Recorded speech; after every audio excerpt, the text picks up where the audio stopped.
Molto grigio al mattino, poi tempo via via più instabile sulle nostre regioni con qualche debole fenomeno a carattere sparso. Vediamo dove nel dettaglio.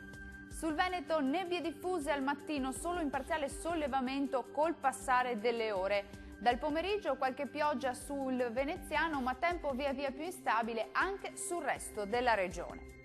Vediamo le temperature, le massime saranno comprese tra 4 e 8 gradi, minime tra 1 e 5 gradi circa.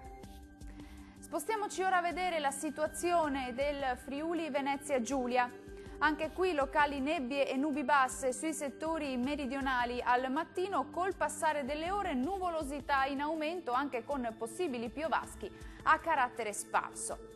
Le temperature massime saranno comprese tra 6 e 9 gradi, minime tra 4 e 6 gradi circa.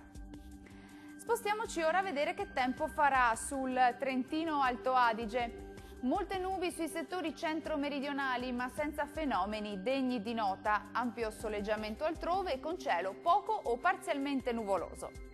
Diamo uno sguardo alle temperature, le massime saranno comprese tra 3 e 5 gradi, minime sotto zero tra meno 4 e meno 1 grado. Il mare sarà calmo sulle coste, quasi calmo al largo. I venti deboli, meridionali sulle zone costiere e moderati al largo.